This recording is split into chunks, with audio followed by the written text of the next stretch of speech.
Greetings and salutations, everybody. Welcome to the best damn movie-related show on the planet Earth, the John Campea Show, coming to you from right here on my YouTube channel. I am, of course, your host, John Campea, and it is an awesome honor and privilege, as it is every day, to have you, our international friends, gather around as we talk about our favorite things in the world, movies, movie news, some TV, streaming, all sorts of good stuff. And speaking of good stuff, he is our one and only, he is our metaphysical vaccine, ladies and gentlemen, curing us of all that ails us. It's the one and the only Mr. Robert Meyer Burnett. Robert, how you doing today, sir? John, today is one of my favorite days of the year. I know some might say it's a day that lives in infamy, and I would like to honor all of our soldiers that fought so gallantly and lost their lives in Hawaii on the day of the Japanese sneak attack on Pearl Harbor, but that's not what I'm talking about. I'm talking about this, John, the 41st anniversary of the release of Star Trek, the motion picture. Really? Star Trek, the motion picture is 41 years old today. I was there at the John Dan Cinema for the first showing at 7 p.m. in that giant theater. It was one of the greatest days of my life. Vigor, everybody. Vigor. That is a momentous day for people in sci-fi fandom. Hey, listen, guys, we have a number of things that we need to talk about here today. We're going to talk about some Kingsman news, maybe 7 films.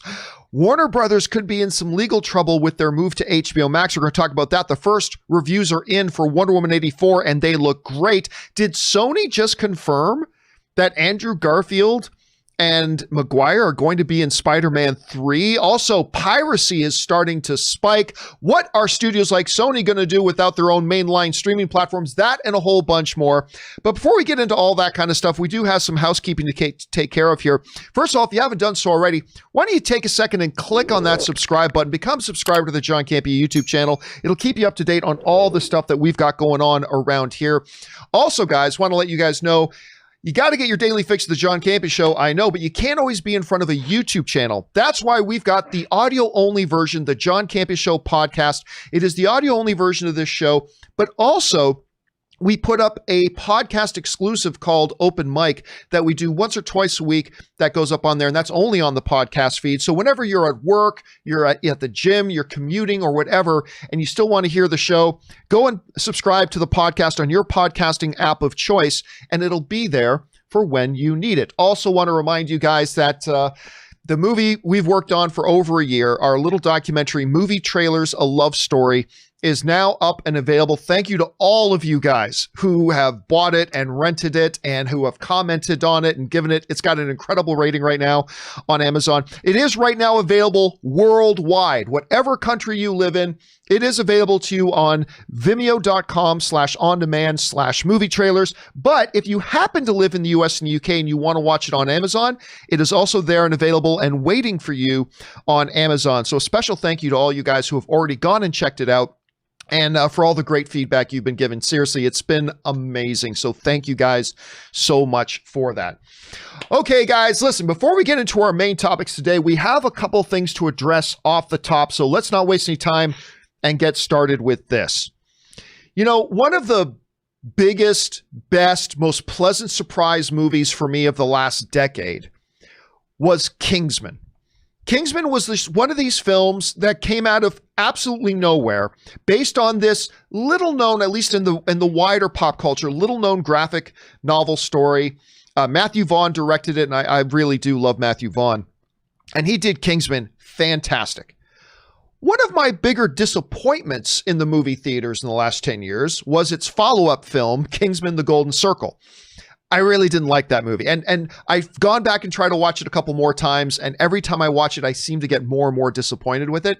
So whatever. We do, of course, have another Kingsman movie on the way, but this story has come out. The production company behind it, Marv, is now saying that they have around 7 more Kingsman films that they've got planned. 7. If that number sounds familiar, it's pretty close to what Saban, however you say Saban, said was the number of Power Rangers movies they were going to do before that last Power Rangers movie came out. And we all saw how that turned out. This is basically what they're saying. They're saying we've basically got something like 7 more Kingsman films in the plans. They also talk about how they have a Kingsman TV series in the works. We have a Kingsman TV series in the works, and there are 2 or 3 other franchises that are connected to the Kingsman universe. So they're actually looking at creating this entire shared Kingsman shared cinematic universe.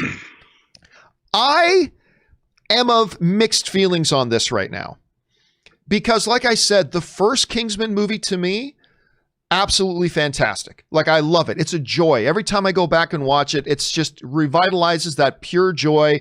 It's got everything you want. It's got great humor, visceral violence, alongside of just really fun kind of action stuff. It's got a terrific cast, all that kind of stuff. But then again, like I said earlier, it's just kind of exasperated by the fact that then I go and watch the second one, and the second one takes away a lot of that joy because, again, I thought it was actually very, very poorly done, and I didn't like it at all. So now we're coming into this third one. Now, the third one stars the guy I contend is the best actor in the world right now who does not have an Academy Award. The best actor working right now who does not have an Academy Award on the shelf, and to me, that's Ralph Fiennes. So that all looks really interesting. So I'm curious to see this film. I really am. But I'm kind of, really? You're planning 7? That sounds like they're getting ahead of themselves a bit here, Rob. Anyway, Rob, you hear this news and this story. How does this jump out to you?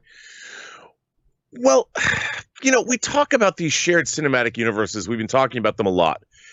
And my feeling is, my axiom has always been, never put your universe before your characters and your story. And while I think it's good to have plans and to plan out your stories, like if you were to make, say, John, a 3-film trilogy that took place in a universe maybe a long time ago and far, far away, it's always good to plan in advance what you're going to do, so you can tell a satisfying story to an audience and they can anticipate the next chapter and then be fulfilled when you deliver the goods. So I always think that that kind of planning is a good thing. But when you just announce we've got 7 films in the pipeline, it always seems to me a bit arrogant, and maybe that you're creating expectations that are a little ambitious, which is good, but why not take it, like, make these plans, but then concentrate on making the films really good and then release them. And by the time you know it, hey, you have 7 films because they were all successful and they worked. Yeah, again, and look, unlike some situations that are like remember the Dark Universe when Universal was going to do their Monsterverse and they announced, we're going to do all these movies. We got, Wolfman coming, and we got Mummy, and we've got this. And they launched with Tom, and they did all this before launching one movie. At least Kingsman does have 2 films under their belt. They've kind of got it started. But that's kind of negated to me by the fact that I thought they're 1 and 1. You know what I mean? I thought the first one's great, second one's great. And by the way, Rob, it's not like these films have been making $900 million at the box office. Like, the last one made a respectable $400 million. Actually, that's quite respectable, but it's not like it's blowing the doors off the box office. So I don't know. This to me is kind of curious. I would have at least waited to see how this third one does to point in direction. Question is for you guys. What do you think about this news that they are planning over there at like 7 more Kingsman films? Does that excite you? Or are you like, let's wait and see how the next one works out? Jump on down to the comment section below and let us know your thoughts. All right, guys. With that down, let's do one more thing off the top. And this just kind of came out this morning. As you guys know, Warner Brothers recently announced this tectonic shift in the whole movie theatrical experience universe when they came out and announced that they were not just moving Wonder Woman 84 on a direct to HBO Max day and date release, but they were going to do the same for every film they have coming out in 2021 for a grand total of 17 projects, Rob. 17 movies they have that they were going to go and just put directly on HBO Max. Now, in companion videos this weekend, somebody asked a really good question. And they asked, how does this affect actors like, say, a Robert Downey Jr., for example, who have deals in their contracts for percentage of the box office take? For example, the Robert Downey Jr. was a great example because he very famously made the vast majority of his money on the MCU off of back-end deals. Yeah, I'll be in the movie for X number of millions of dollars, but I also get X percentage of the box office revenue, and that's where he made his real money. Christopher Nolan, Rob, recently was really in the was it 20% or something like that? Yeah, of the gross. Of the gross for Tenet. I mean, that was just ridiculous. So the question came in, what is is Warner Brothers going to do with deals like that? Now, I didn't know the answer, but I said what I'm guessing they probably did was before making the announcement, they probably went to whatever parties had those types of deals. And Rob, those deals aren't common. They're not unusual, but it's not like every actor in a movie gets these back-end point deals. And we've seen in recent years studios kind of back away from offering those types of deals, but they are still offered, and there are some who still have that deal. So what I said was, my guess of what they probably did was went to the interested parties, the people who have those deals in their contracts, and say, look, we're going to move this thing straight to HBO. Let's negotiate here for us to buy that clause out of your contract. We'll give you like $1 million extra right now to take that back end points deal out because we're going straight to HBO. That's what I said at the time.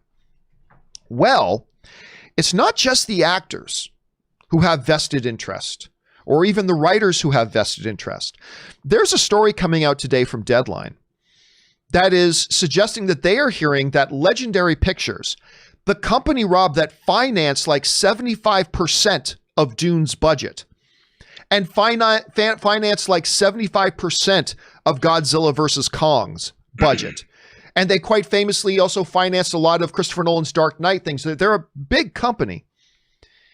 They're saying that Legendary is, number one, not happy with this move that HBO is doing, that Warner Brothers is doing, moving these films to HBO. But they weren't even notified.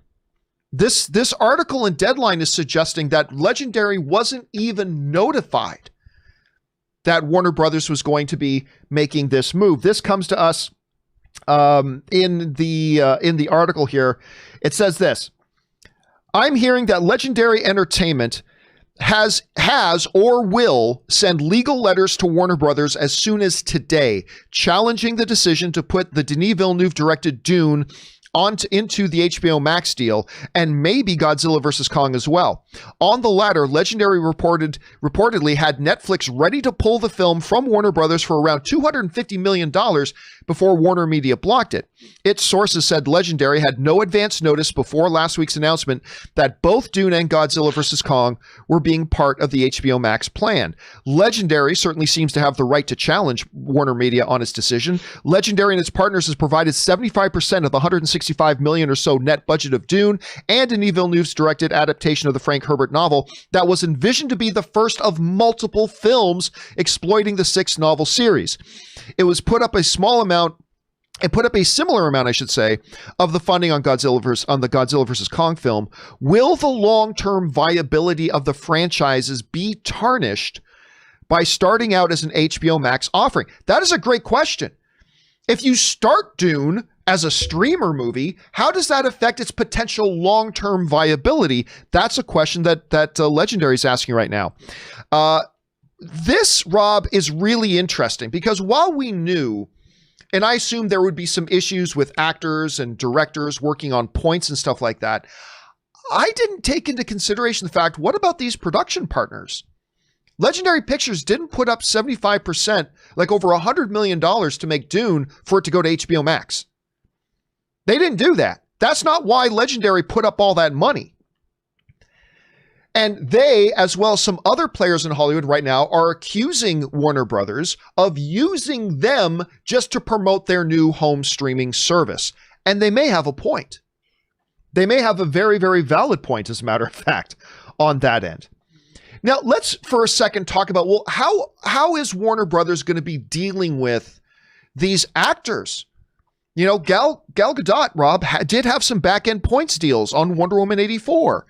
You got to assume one or two of the big name actors in Dune probably had that as well. How is Warner Brothers going to deal with that part of it? Let's jump into the Campea classroom for a second. So they're handling this in two different ways. The one way is a way they dealt with Wonder Woman 84 and the new Anne Hathaway movie, The Witches. And then they're handling these 17 films coming out in 2021 completely differently. For Wonder Woman 84 and The Witches, Wonder Woman was given a calculation of a $1 billion box office. So what Warner Brothers said to all the parties involved with Wonder Woman 84 is, we think it's reasonable to make a guess that Wonder Woman 84 was going to make $1 billion. So what they did for the players involved with Wonder Woman 84 was say, look, we will calculate your bonuses and your revenue based on Wonder Woman 84 making $1 billion at the box office. That left everybody happy, right?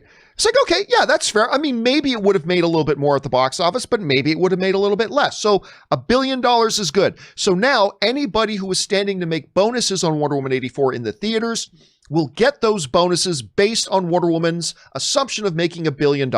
They did the same with The Witches, although obviously they didn't assume The Witches was going to make $1 billion. But that's what they did with that. Everybody's happy.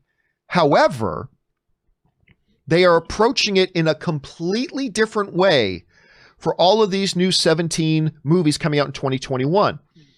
Warner Brothers is still considering these films theatrical releases. Even though all these movies are going to be going on HBO Max the day they're released, Warner Brothers is still classifying all the movies coming out in 2021 as theatrical releases. Now, here's what they're going to do instead. This is a lot of numbers, but it's actually quite important, so follow along with me here. Let's say an actor had a bonus that would kick in at $300 million. Like if this movie hits $300 million at the box office, this bonus kicks in with you. What they are going to do is Warner Brothers will say, whatever bonus threshold that was at, like say $300 million, we're going to cut it in half. So Rob, if you made a movie called Revenge of the Chicken People, for whatever reason. How'd you know I have that in active development? I'm sorry, I forgot I signed an NDA about that. I wasn't supposed to say anything. I'm sorry. So Rob is making a movie called Revenge of the Chicken People, and I'm the studio. So I tell Rob, I'll tell you what, Rob, as the director, if this movie hits $300 million at the box office, you get a $2 million bonus, right? So if this movie hits $300 million at the box office, you... Oh, it will. It will. And it will. You will get a $2 million bonus. Well, here's the thing. Ain't no way in hell Revenge of the Chicken People is going to hit $300 million at the box office when it gets released on HBO Max on the same day. So what HBO, leaving you pissed. So what HBO is saying now is like, I'll tell you what, we will cut that number in half. So now to get that $2 million bonus, all Revenge of the Chicken People has to make in the theaters is half of that, is only $150 million now. On top of that, HBO will count 50% of whatever box office it does make and call that HBO Max's licensing fee and will apply that to the total of the overall bonus threshold. Does that sound confusing? Okay, let's put it this way. Let's say Revenge of the Chicken People, okay? It makes, Rob needed $300 million to hit bonus. Right? Rob needed that film in his contract to hit $300 million for him to get his $2 million bonus. Under the new rules, now it only has to hit $150 million. So let's say Revenge of the Chicken People comes out in theaters and only makes $100 million. Revenge of the Chicken, it makes $100 million at the box office. But all is not lost for Rob's bonus. Because now HBO is saying they will take 50% of whatever it makes at the box office. So 50% of $100 million is indeed $50 more million, and will apply that as an HBO licensing fee to it. So the threshold number of $150 million is now hit, and Rob gets his bonus because of that. Now that's a lot of math and that's a lot of calculation, but that's the way HBO is going to kind of be looking at this, how Warner Brothers is going to look at it and calculate those deals. But Rob, while it sounds really convoluted and complicated, and in a way it is, it's important to understand that really Warner Brothers only has to worry about this for the next year. Because after 2021, they're just going to make sure they write all their contracts where people understand, there ain't no box office, kids. It's all HBO Max. So this is only a temporary problem they have to deal with at the moment. And, you know, what they do in 2022 will open up a whole new bag of worms, but for now it's just a temporary problem. But Rob, this legendary thing could be an issue. Well, I was going to say, I mean, you know, when you finance 75% of a film's production budget and suddenly your 75% investment is now beholden to the whims of AT&T and Warner's upper management, and you haven't been consulted, I would say that's not very good business. Legendary would expect to be a pretty big partner on all decisions that are made. And by the way, Legendary has been financing movies for Warner Brothers for the better part of going on 2 decades now, more than 15 years. And they're on the lot, or at least they used to be. And they're a big part of what Warner has been doing. And the idea that they weren't consulted or they weren't brought in is I think a massive blunder on although I don't really know. I've reached out to a few people to ask about this kind of thing, and I just don't understand how something like that would happen. How you don't involve your investors who are that vested in your project. Right. Now, I'm going to let everybody, I'm a little inside baseball here, Rob, but I'm going to let everybody know a little bit. Rob has a certain, I won't give away specific percentages or anything, but Rob has a certain stake, and because he helped me, Rob has a certain stake in my movie Trailers, A Love Story.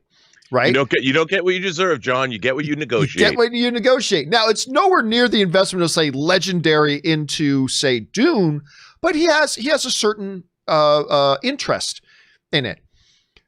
And Rob, I think you can testify to this. Whenever I was facing certain decisions about what to do with the movie, one of the first things I would do is get on the phone with you. You absolutely did that. Because Rob has it doesn't matter how big or small it is, Rob has an interest in it. And I felt it's only fair that if I've got to make a decision about where to distribute it and who's going to do what and blah, blah, blah, I figured it's only fair to at least consult with Rob because he has a to be honest, vested interest. John, I've worked in this business for 30 years and you were the most transparent, upfront person in terms of that I have ever worked with.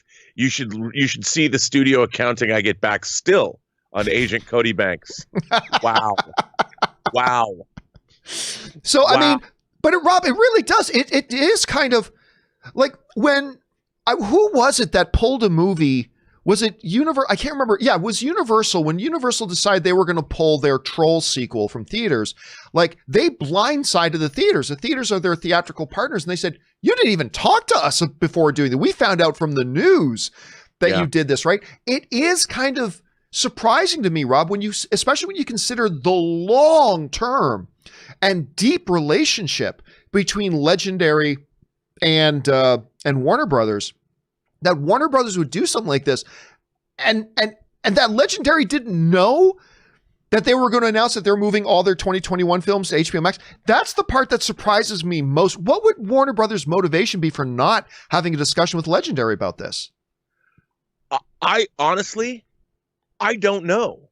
I mean, to me, you're in partnership with Legendary. It's a partnership that's lasted for at least a decade and a half.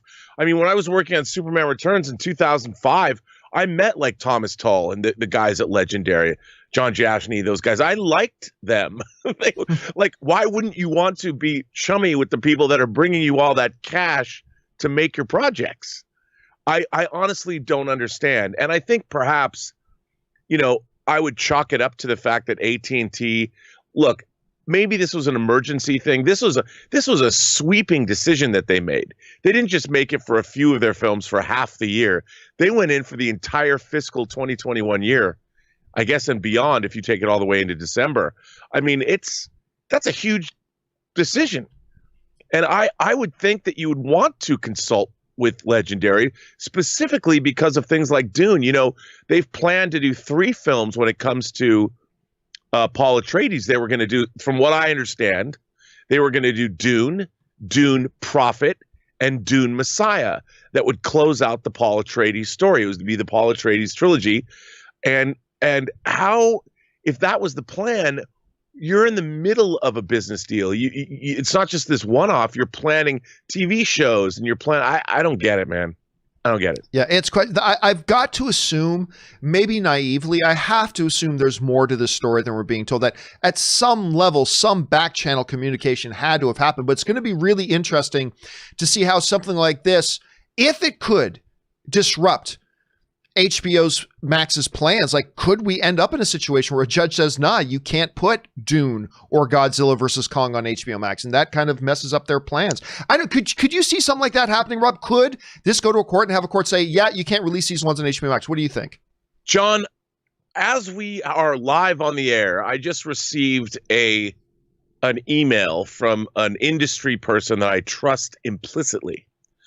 And that person wrote back, Warner Brothers believes that they control the distribution rights to Dune and Godzilla vs. Kong, where they can unilaterally decide on the release plan. Legendary only had approval rights to and changes with the release date. So they're pretty much screwed because from Warner Brothers' perspective, they are honoring their obligation for a theatrical release. Part of the reason why Warner Brothers treated Legendary that way was because the way Legendary treated Warner Brothers when initially Warner Brothers wanted to move Tenet to Christmas, and Legendary blocked it, saying they would not move Dune to another date.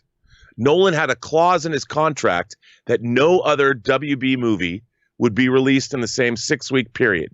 And when Legendary refused to move Dune, Warner Brothers had to release Tenet when they did, or wait until 2021. And apparently Warner Brothers execs were pissed off at Legendary for not being good partners then. I mean, it's not surprising because as the distributor gets to decide where a film and how a film is presented. There's no doubt about that.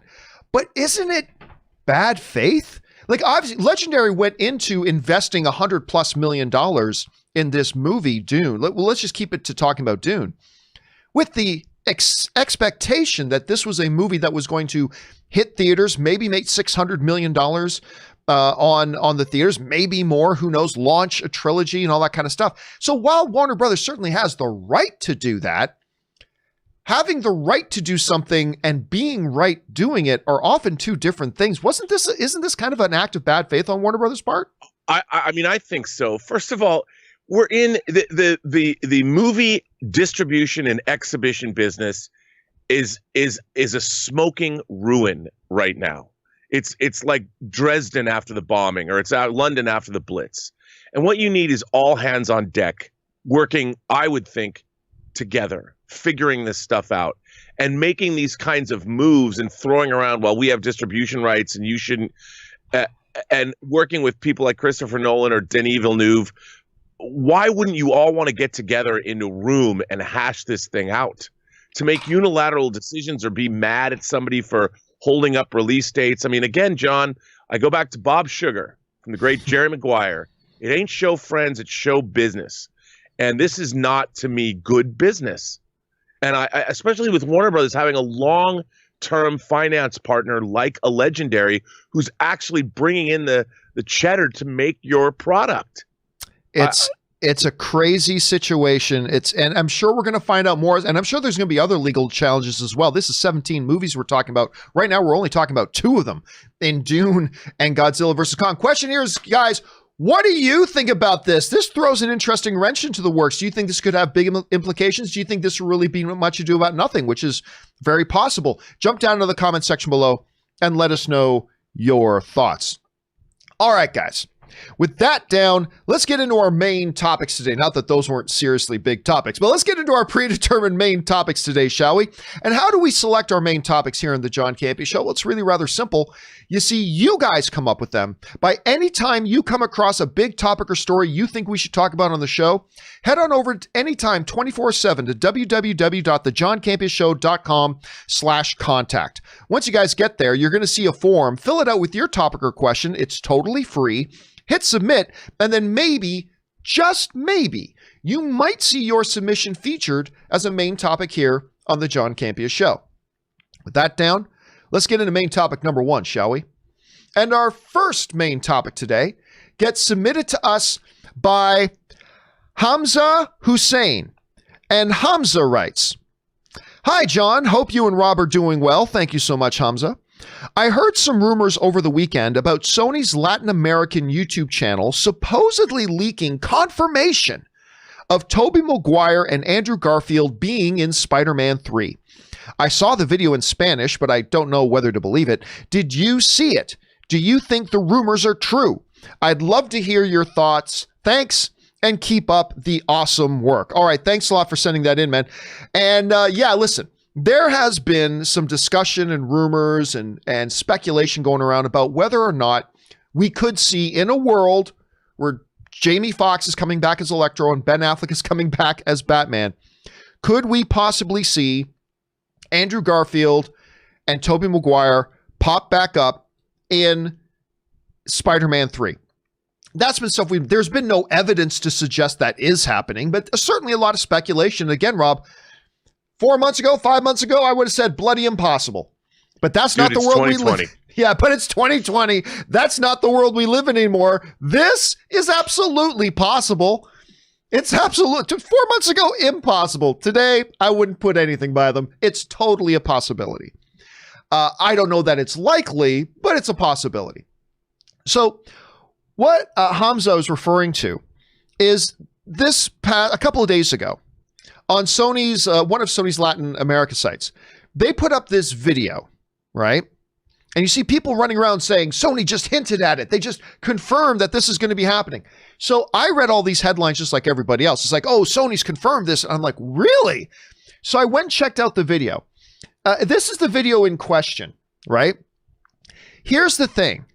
It's really a little news bite video that basically says, hey, who's your favorite Spider-Man? Tobey Maguire, who played it from this year to this year.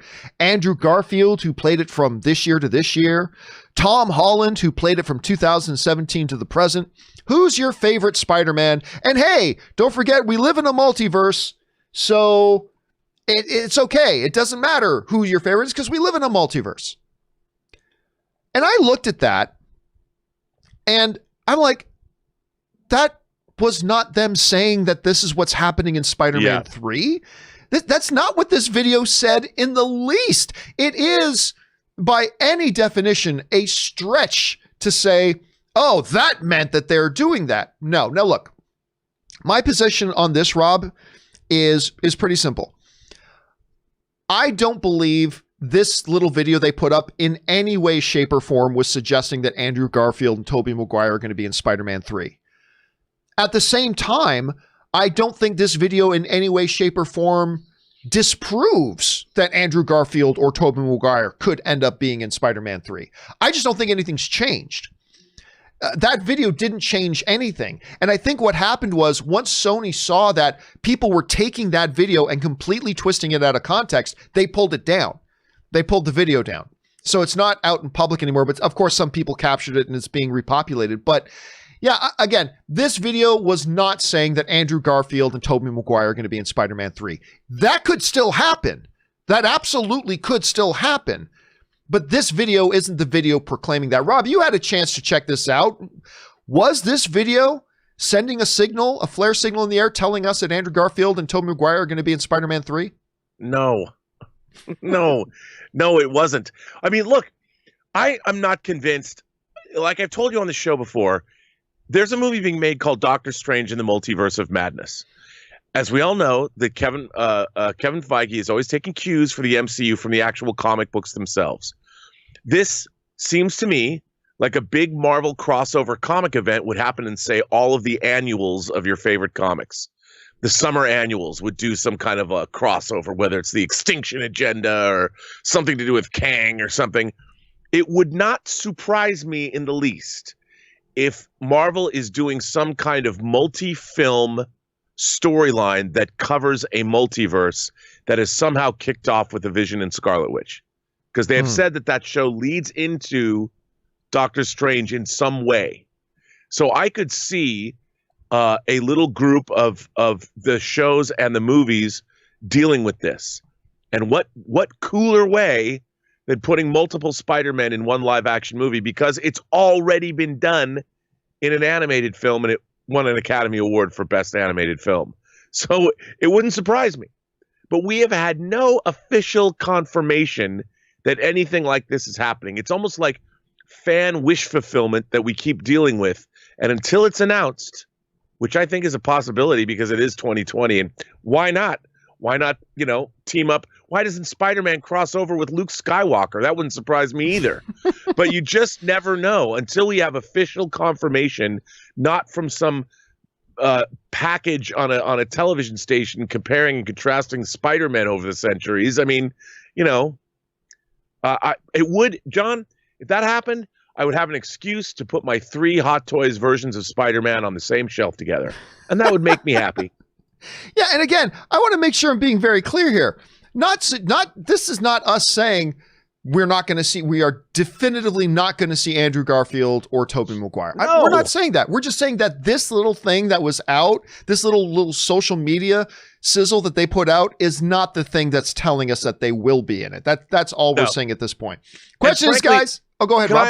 Can I ask you, if they announced that Tobey Maguire, Andrew Garfield, and Tom Holland were all appearing as Spider-Man in the next Spider-Man movie, would you think that was cool or not? I honestly don't know, because there's something about it. Like, fan service is like any other tool. It can be used really effectively, or it can be used really badly. And I just don't know if just such blatant, hey kiddies, come give us your money. Look, we've got all 3 Spider-Men in here. I don't know. I'd be torn. I think I would have to see some kind of clip or video to put it in context for me. Yeah. So I don't know how I'd feel about it initially. I mean, a lot of people, what is undeniable though, is that an awful lot of people would be very excited about it just in premise. To me, one of the most exciting things that's coming out is Godzilla, King Kong and Godzilla throwing down. Like that I'm down with. And I know one is a Toho monster and one is a monster that was originated here in the States. But and that to me is cool. And I grew up with Godzilla versus King Kong, the Toho versions of it. But I don't know how I feel about if they announced 3 Spider-Men showing up in a movie. I don't know if I could get past the gimmicky nature of it. Yeah, it would feel very gimmicky. I mean, that's the thing. But hey, listen, in Feige we trust, right? I know. I mean, yes, I'm worried it looks kind of gimmicky, but it's in the hands of Kevin Feige. And so if anybody's going to find a way to take that and make it more epic as opposed to gimmicky, it's him. I would just have to see some material first to kind of know how I feel. So anyway, the question is, guys, what do you think about this? Do you think this little video was the big announcement that Andrew Garfield and Tobey Maguire are going to be in Spider-Man 3? We don't, but maybe they still will ultimately. How do you guys see it? Jump down into the comments section below and let us know your thoughts. All right, guys. With that down, let's move on to main topic number 2. And our second main topic today gets submitted to us by Joshua Klein. And Joshua Klein writes, so the first reviews for Wonder Woman 84 came out and they look to be overwhelmingly positive. I can't say I'm surprised. I have faith in Patty Jenkins, but the trailers didn't really grab me. So this definitely excites me more. Where's your excitement level upon hearing these first reviews? All right, thanks a lot for sending this in, man. And a number of people have already seen Wonder Woman 84. They did a little virtual press thing with it as well, and they let a number of people see it. And without exception, the response has been overwhelmingly positive, like absolutely outstanding. We get a friend of ours, Eric Davis, writes, I'm so happy to report that Wonder Woman 84 is an absolute blast from start to finish. I love Eric, by the way. From start to finish, an exceptional compliment to the first film. It's stuffed with heart, hope, love, action, romance, and humor. Patty Jenkins, Gal Gadot, and the team delivered one of DC's best sequels. I was in tears when it ended. Then our friends over at Joe Blow, if I can find it here, our friends over at Joe Blow wrote, Gadot perfectly captures the essence of Wonder Woman once again. Pedro Pascal and Kristen Wiig were brilliantly cast, which is interesting to hear because I love Kristen Wiig, but I've been a little bit iffy on if she was the right person to play Cheetah. And yes, Chris Pine's unusual and inspired return is a huge bonus, both with humor and heart. Wonder Woman 84 is a joyful, thrilling, and engaging sequel, one that manages to connect with what worked in the first time around, yet still uniquely its own thing, emotional, hilarious, and exciting, perhaps even better than the first. And Rob, that's just kind of symbolic of really what most of the reactions I'm reading on this have been. Now, you know what my attitude about Wonder Woman 84 has been. I have absolute faith in Patty Jenkins. As long as Patty Jenkins is in the director's chair, I'll believe in the film. The trailers have not helped. Like I haven't been very big on the trailers. I don't think the trailers have been all that impressive. I don't think they sucked, but I don't think the trailers have been all that. They haven't made me more excited for it, right? But despite that, if it's Patty Jenkins, I trust Patty Jenkins. I believe it's going to be good. These are better than I thought we were going to hear, and that's kind of exciting to me. Rob, you hear these reviews? Were you surprised to hear these reviews, and what does it do for your anticipation level right now? Well, you know, whenever people on social media get to see these early screenings, more often than not, we get a lot of positive reviews because there is that initial excitement when you first see something. You're like, wow, I really like that. You don't really have time to ruminate on whether the movie was actually good or bad. You've just seen it. And I'll tell you, the one thing about the trailers, like you and I have talked about, that the trailers were not as overwhelmingly, our anticipation was not off the charts based on the trailers. For me, where the trailers failed is it doesn't state the central premise of the movie. I have no idea, other than Wonder Woman, and I know that Cheetah's in it, and I know that Steve Trevor comes back. What's it about? Like, why is it set in 1984? And I have no sense of why should I be excited about this movie other than the fact that Wonder Woman's in another movie. You know, I don't, normally you're like, wow, that premise sounds really interesting. Like, we know that in Endgame, or in Infinity War, Thanos was going to make his move for the Infinity Stones and everybody was going to be involved. And you're like, I want to see that. Why is Cheetah fighting Wonder Woman? You know, and we don't have any idea what it is about. So I think that's why we can't get that excited about it, because yeah, we know Wonder Woman's coming, but why should I get excited? And that's been, I think, problematic. But I even heard from somebody who actually worked on the film over the weekend in a capacity, and he's very curious how the movie's going to be received, because he said it's a good movie, but it's not like Wonder Woman, the first Wonder Woman, that it has a very different, as I said, premise.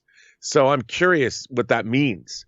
And I want it to be good, you know, but I just don't know.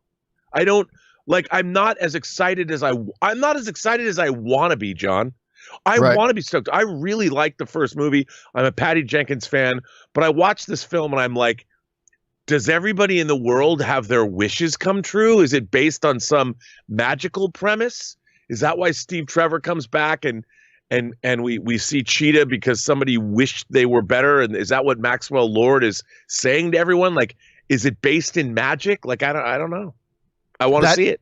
That does kind of seem like the direction they're going in with that. I mean, but the one thing you brought up is also true. It's like, sometimes I don't really buy into very heavily this whole notion that, oh, because somebody got to see it earlier, they like it more. I don't buy that, because when you're people like you and I, Rob, and you've seen 1,000 movies early, you stop caring about the fact that you saw it early. It's not about the. But I will say this. In this specific instance, because it has been so long since there has been any big release, anything kind of like even remotely similar to what normal coverage of what a movie has been, and being able to cover a big movie, I cannot help but wonder. And listen, I know most of these people putting these out. I know they have great integrity. I know all that. I'm not questioning that in the least. Just be clear on that. But I cannot help but wonder if in this specific circumstance, Rob, the fact that, oh my God, we're watching a big movie again and covering it in a press-like way, I can't help but feel, not that they were being dishonest in the least about what it was they were saying, but I can't help but if maybe that added enthusiasm about, we're back getting to do our jobs again. We're covering a big movie that's coming out. We're talking to the filmmakers involved. We're getting back to our jobs. And I just can't help but wonder if all that positivity that you feel over that, because we're all human. I wonder if some of that might have spilled over into their enthusiasm for the movie. I don't know. But end of the day, I just believe in Patty Jenkins. Do you think that could play a part of it? Yeah, I mean, look, I think it is the initial excitement. When you I always feel that when I get to see a movie that I've anticipated for a long time, and I finally get to just stick that chewy goodness in my brain and munch on it, I feel good about it anyway. There's a lot of goodwill I have toward that particular film from the get-go. And when you come right out of it, you're processing it. You haven't had time to sit back and go, huh. So I think, it probably is a good movie. Why would it not be? But I don't know, is it better than the first one or not? Does it matter? As long as it's a good movie, do you watch it unto itself? I don't know. I didn't like John Wick 2 as much as I like John Wick 1, but I still like John Wick 2 because Keanu Reeves shooting dudes in the head.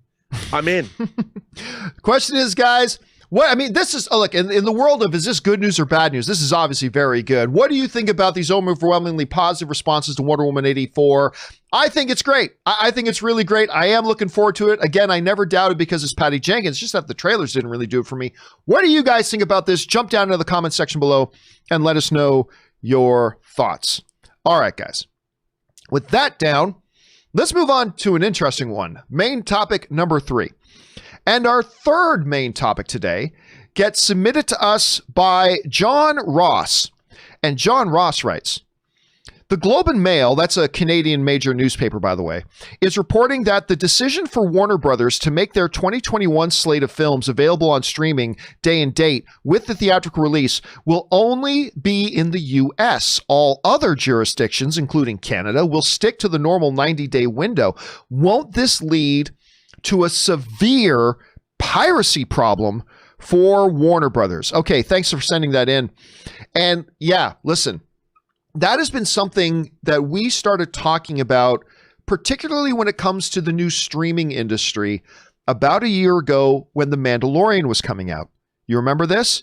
Mandalorian was coming out. Everybody in the world was talking about it, but Disney Plus was not going to be available in most countries by the time it launched. And we on this show speculated, and we were right, is that Mandalorian is going to become one of the most pirated pieces of content in the history of media. And sure enough, it was pirated a hell of a lot. Now we have a situation where certain territories are going to be able to have some of these streaming movies that HBO Max is going to be putting out on their service available in certain countries, but not in most of them. In most of them, you're going to have to go to your closed down movie theater that is still not open because of COVID, in order, if you want to hope to see it, which is going to, again, open the door for piracy. As a matter of fact, Bloomberg just did a great article on this the other day, talking about how they are already seeing massive spikes in piracy, particularly when it comes to the premium video on demand, like they did with Mulan. As they talk about in this article, Mulan, which did a premium video on demand, was pirated twice as much as Lion King was, which was just put on, this that just had a totally different rollout sort of thing. Twice as many people pirated Mulan, even though Mulan wasn't going to make more money than The Lion King did. And it wasn't even that good of a movie. Mulan wasn't even that good. I mean, it was all right, but a lot of people didn't like it. But it saw massive spikes in piracy. Rob, particularly when we're talking about this situation here where HBO Max is going to stream it into people's homes, movies like Wonder Woman, Dune, Godzilla vs. Kong, whatever, they're going to be streaming it into millions and millions, tens of millions of people's homes. While there are billions of other people around the world who will not have access to the movie on that level, they're going to have to go to whatever movie theaters might be open around them to see it.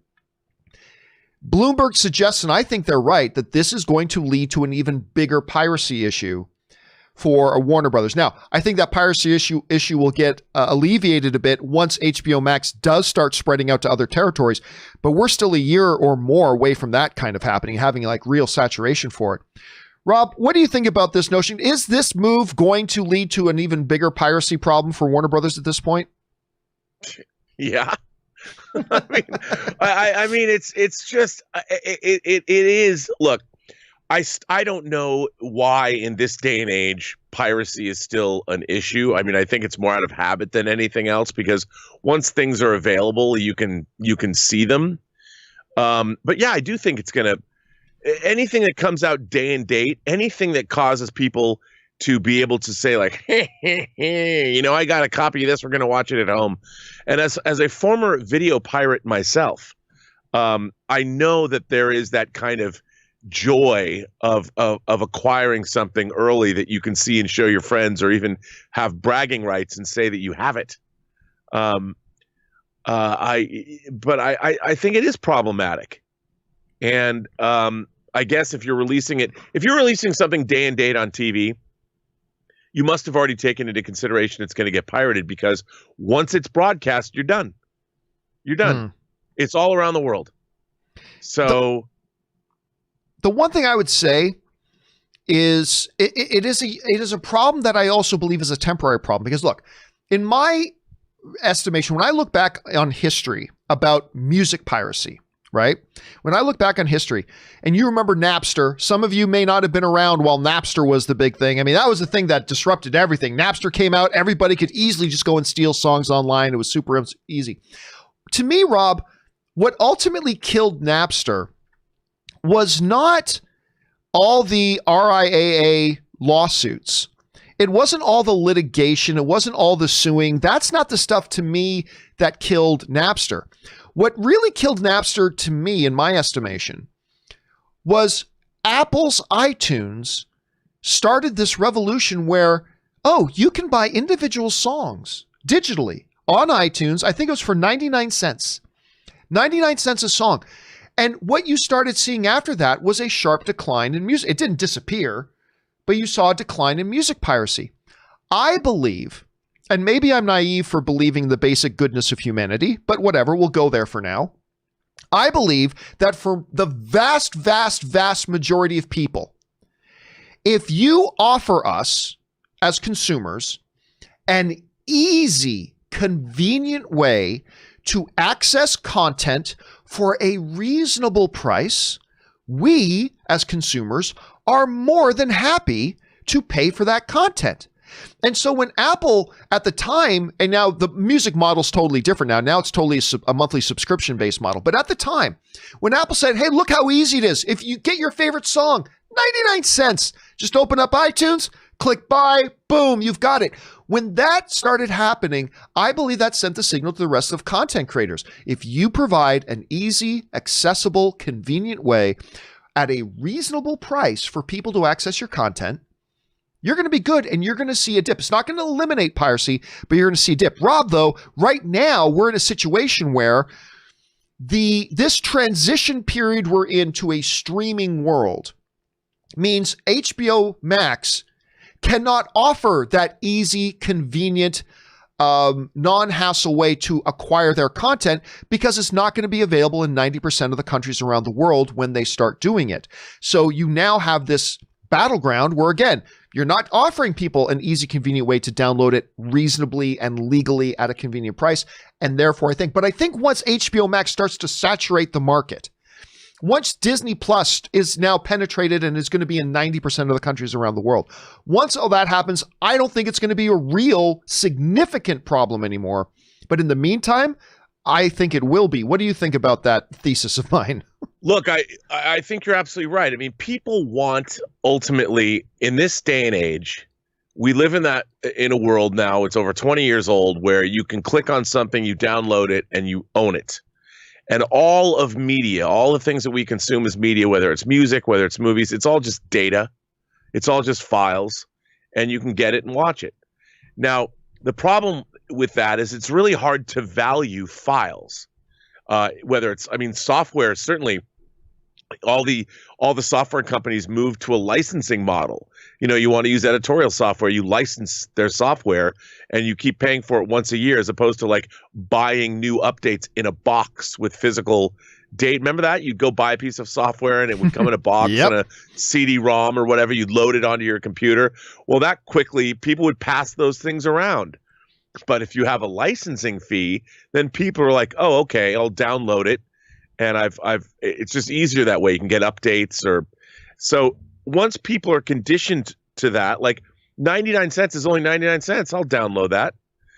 And I think that you're probably absolutely right about that. It was a combination of the novelty, the ease, the 99-cent price tag, you didn't have to buy a lot of filler. Like you get an album and you only like 2 songs on it anyway. So you download those 2 songs, like you said. And I just think it's a better way of doing business. But up until then, look, I got a letter on my show from somebody, I think it was from Indonesia, and they have their local broadcast television stations show things that are illegal downloads because they can't get them any other way.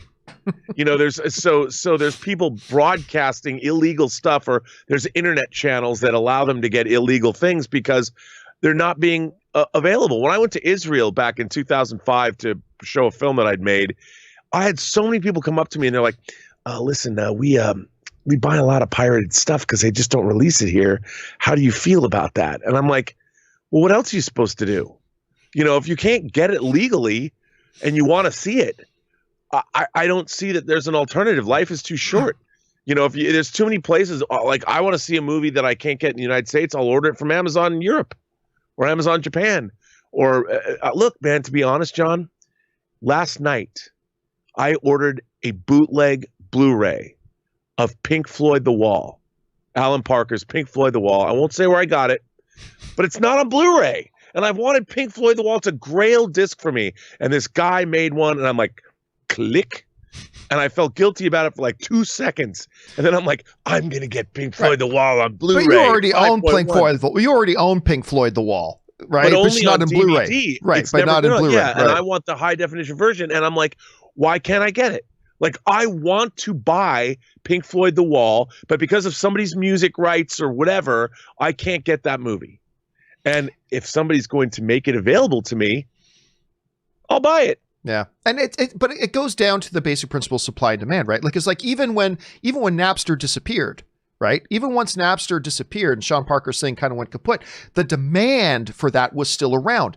And so you had other ways to go around and get the music that was getting pirated, right? But again, to me, it all comes down to that model that when iTunes came, what really started to then curb piracy was when iTunes made an easy, convenient, at a reasonable price way for everybody to get the content that they want without having to pirate. Piracy still existed after that, for sure.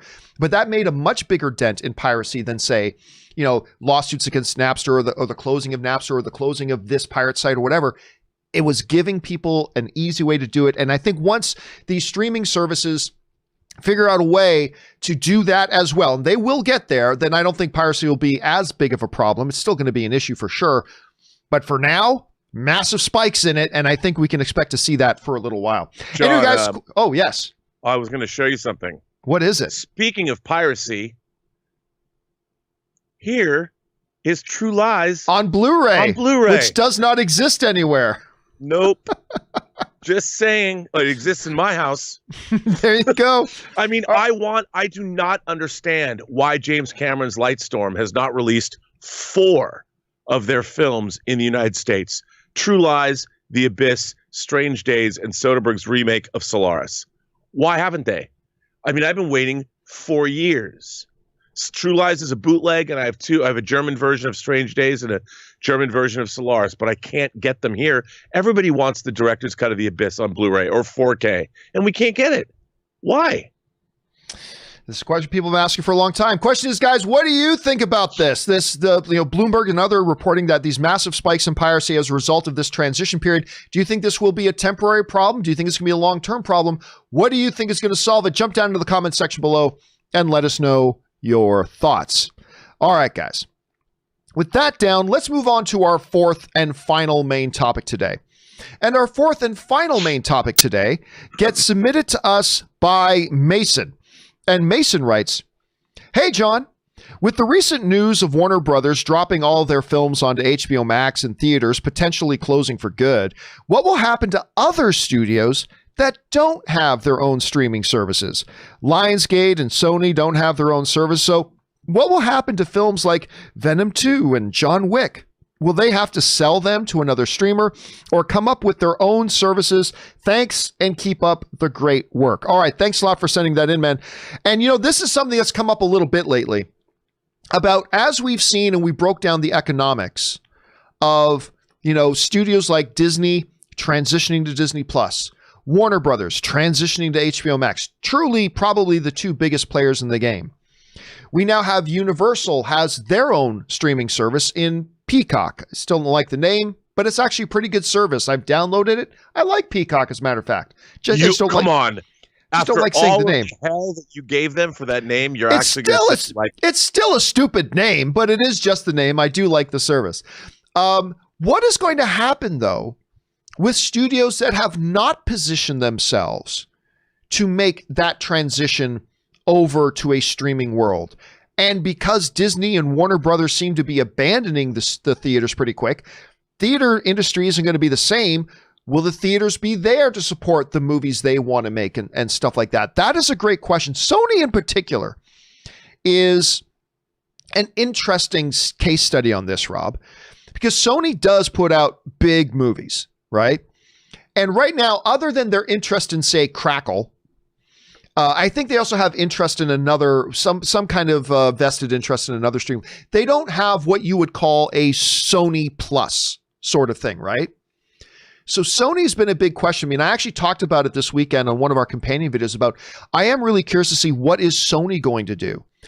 And somebody wrote to me, and this just kind of blew my mind when I really started to think about it. Somebody wrote to me and said this, John, don't forget, Sony has PlayStation.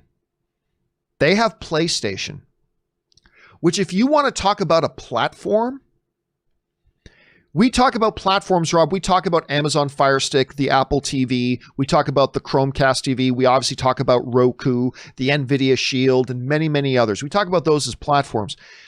The PlayStation as a platform is in a lot of homes, like a lot of homes. If Sony, and by the way, Rob, I don't know if you knew this. A couple of years ago, when I was still doing Movie Talk, there was some discussion and some negotiation going on because Sony was actually interested in buying Movie Talk and making it a PlayStation exclusive show that would only be streamed on PlayStation. I didn't know that.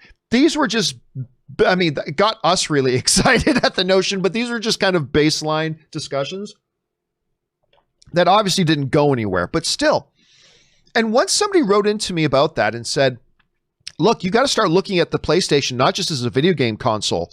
It is, and the same could be said of the Xbox, but it is certainly an entertainment platform that has all these apps.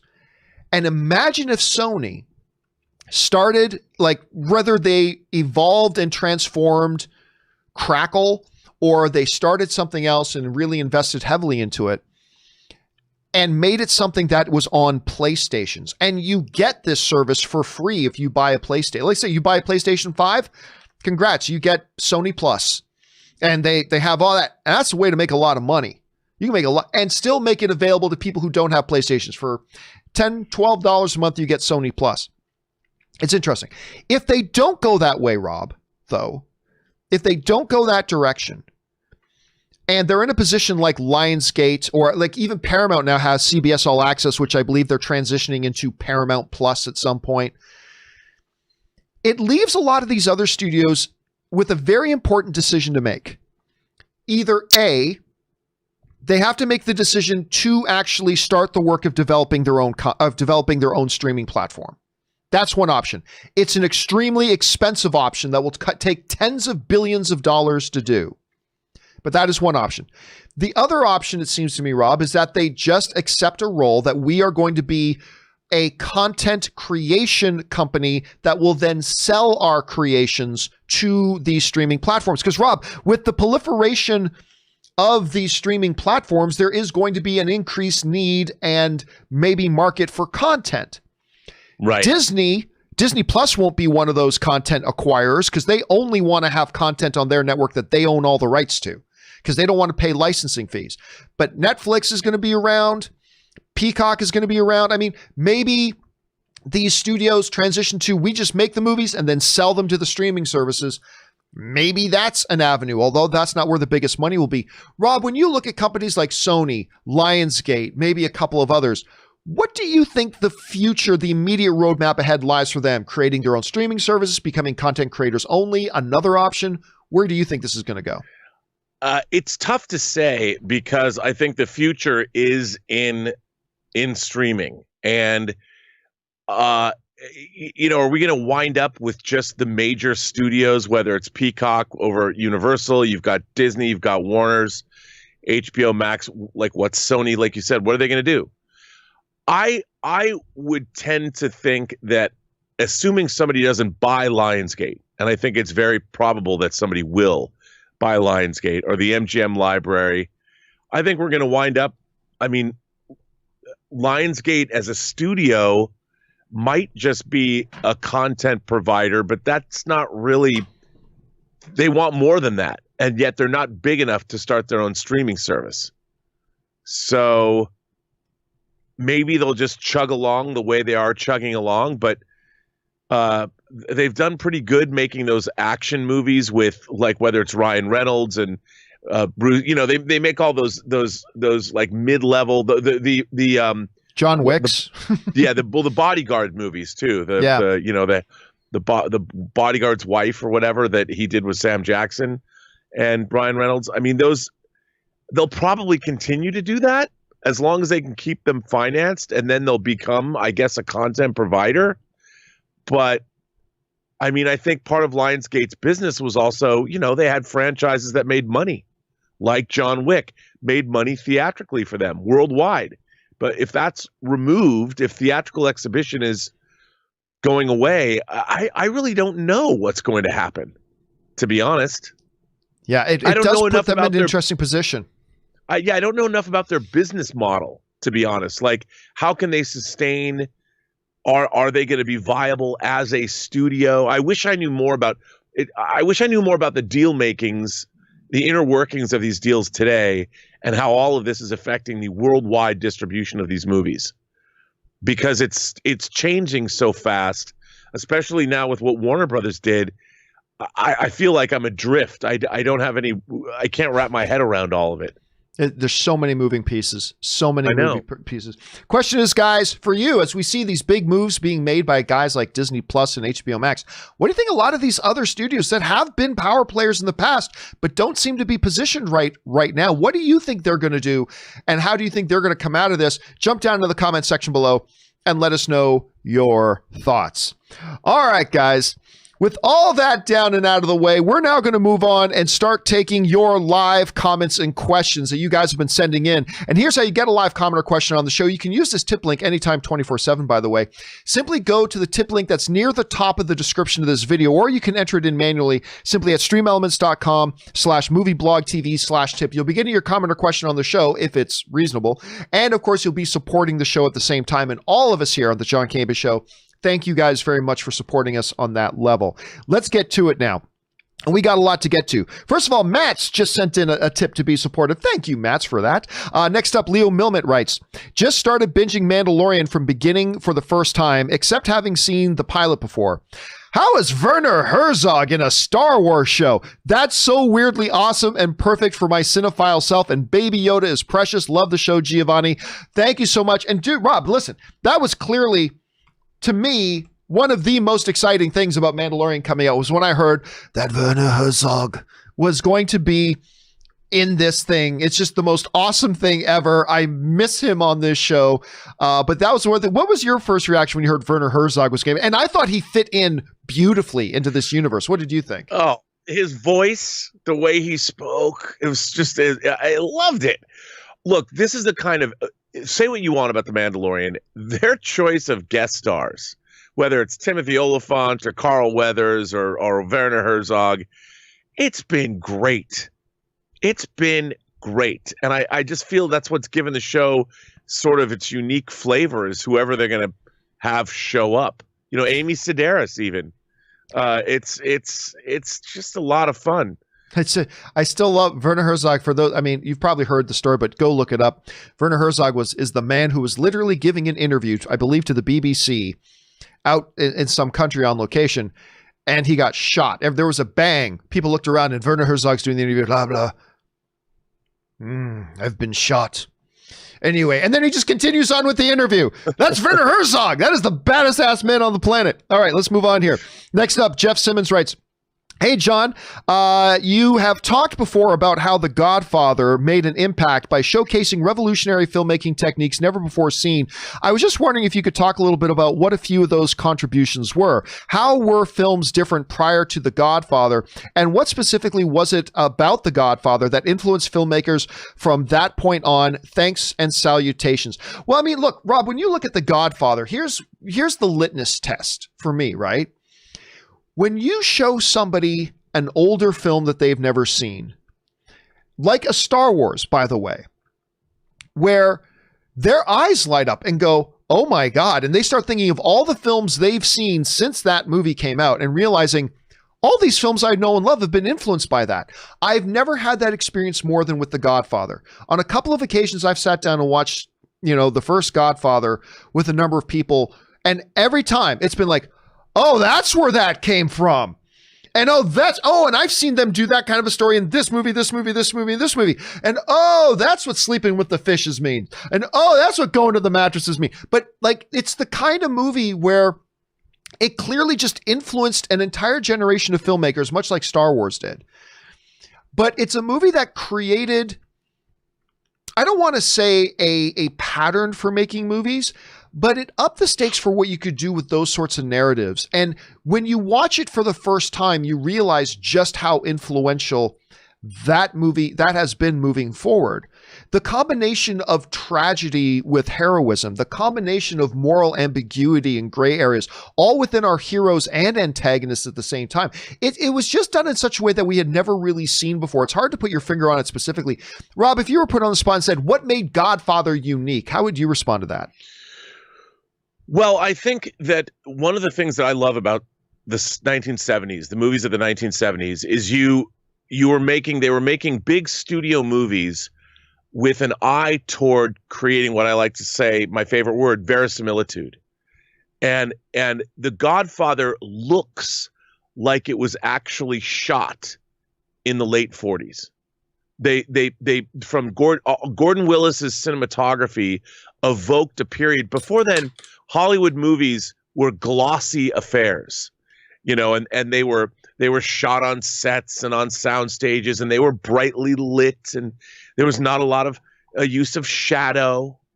And from the opening of The Godfather, when The Godfather is talking to, I think it's Bonacera, the Undertaker, about I believe in America. On the day, isn't that the scene where on the day of his daughter's wedding? Is that right off the bat? Yeah, the whole thing. But he's asking for justice. He's come to ask, I believe in America. I made my fortune here, and Gordon Willis is painting with shadow as opposed to painting with light. And there's a feeling that what you're watching isn't so much a movie. It's almost like you're watching something that was captured there. And the feel of it creates a reality that seldom had been seen in Hollywood. I mean, sure, you had historical epics that were like Lawrence of Arabia and things later on in Hollywood history. But, even the great biblical epics like Ben-Hur or the Ten Commandments were these brightly lit Technicolor affairs where you knew that you were watching a movie. But with The Godfather, with the cinematography, the way it was shot, and even the editorial style, you believed what you were watching was real. And that's something that carried over to a lot of the filmmaking of the 70s, because you had people like William Friedkin, who directed The Exorcist, come out of documentary films. So it was an extraordinary achievement. Yeah, and you can still see the influence that it has today. All right, excellent question, Jeff. Next up, hey, John, love the show, writes, you always talk about how home theaters are crap compared to real theaters. True. My question, if you could retain either the quality of a movie theater showing, projector and sound system, or the experience of watching with a crowd of fans, what would you choose? Oh, that's easy, crowd of fans. Listen, that is part of what makes the home theater experience so incredibly inferior to a real theater experience. Yes, in the real theater, you have the true giant screen, the real sound, the booming auditorium, and all that kind of stuff. But you cannot separate the notion of the crowd. Rob, I was talking about how the movies are always going to continue to be awesome and great and wonderful. But the pixie dust, the magic of movies, comes from being in a theater with other people, that when you gasp and jump and sigh and yell and cheer all together in an environment like that. When you're watching Life is Beautiful, the Roberto Benigni masterpiece, Rob, and you get to the end of that film, you get near the end of that film, and all you could hear throughout the theater is the sound of weeping, and everybody's having that shared experience together, weeping. Or when Mjolnir flies into Captain America's hand and the crowd goes, and they all lose their mind. That, to me, that's where the magic happens. Like, that's the magic of watching movies. And so whether I have a 1080 TV or a 4K TV, whether my TV has, HDR or it doesn't have HDR, it's nickels and dimes. It's whatever. It's minor differences, whatever. If I could somehow capture that experience of every time I watch a movie at home, I could have 50 other people in the house with me watching it. That's what I would take every single time. I still love movies on their own, even when I'm watching them alone or it's just me and Ann. Still love them. They're still great. Don't get me wrong. But you cannot recapture that magic that you lose when you're just watching in your house. I don't know, Rob, how would you answer that question? I got to go 180 degrees opposite of you. Because I watch more movies at home than I watch in the theater. And while I agree, I do too. I do too, to be honest. I've been in home theaters, people who have $1 million home theaters with, $500,000 projectors in their home. And if somebody said, Rob, you can have $1 million home theater and never go to the movie theaters again or see movies with an audience, all day, every day, I'd take the $1 million home theater. Only because I want the experience. For me, I want the most optimal viewing experience. And especially when I go back and watch movies that I love, like movies like All That Jazz, one of my favorite films of all time. If I could watch that on $1 million home theater, I would choose to do so. And I would forego seeing movies with other people, because while I agree with you, seeing both Infinity War and Endgame, I saw Endgame with you. Those were two of the most fun, especially with sitting next to the great John Schnepp. When that Hugo Weaving sound-alike voice came out and it was the Red Skull, Schnepp and I were jumping in our seats like little kids. I wouldn't have traded that experience for the world. But if I had $1 million home theater, I might.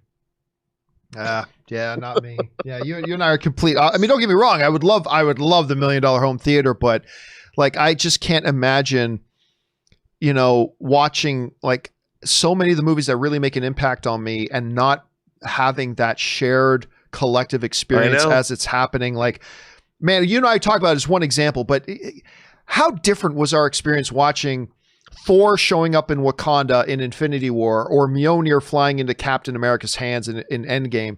Imagine having seen that for the first time alone in your house instead of that, and that's the stuff that I love about the movies. That's what I love most about the movies. But that's a great example of how we all look for our different things and different experiences. All right, let's keep moving on here. Shelley G writes, Hey, John, hope you're well. I am well. Thank you so much. I don't think the UK or the EU will get HBO Max with Sky and HBO partnership with TV programming. However, I could see with Now TV having its own streaming service, an HBO Max Sky Now TV service, with Sky making deals to have Wonder Woman 84. Well, see, I don't know the UK, so I'm not very well versed in how Sky works. But what we have seen before is other streaming networks. Let's take CBS All Access, for example. They had a piece of content in Star Trek Discovery that CBS All Access was not in every country. So what they did specifically was they licensed CBS All Access to other streaming platforms that were in other countries. So if you were in, say, Bulgaria, you could watch Star Trek Discovery on Netflix there, but not in the US, in the UK. I could see some interim arrangements being made by HBO Max and Warner Brothers for territories that don't have it yet. I have not heard of any of these deals being made, but I could see that being a potential thing. Otherwise, they may just grin and bear it until they're able to roll out more worldwide as the years go on. Shelley G also writes, very well could be a possibility. It makes sense with Sky already having the Now TV platform. If I was HBO Max and Sky And Sky, it's what I would do. Thanks, GC. Best wishes for Christmas and a new year. Well, thank you so much for that, Shelly. And again, we'll have to see what kind of decisions they make with, like, how exclusive do they want HBO Max to be? How more open could they become with the content they want to get out to other platforms? And how patient are they going to be? A lack of patience may drive them to do other things. You never know. All right. Andy from Canada tips in $20. Thank you, Andy from Canada, who writes, the next Jedi to appear in The Mandalorian is likely Ezra or Cal. However, if it is Luke, just a radical idea, why not cast a younger actor to play him? I love Hamill for what he's done for Luke, but this show presents an opportunity for a new portrayal. Well, I mean, that has been something that's been suggested by a million people, Andy, at this point. Most people saying they want Sebastian Stan. Why? Because he's the perfect actor for it? No, because they think he looks kind of like a younger Mark Hamill, which is not the right reason to cast somebody. But at any rate, here's the problem. And Rob, I don't know what you think about this.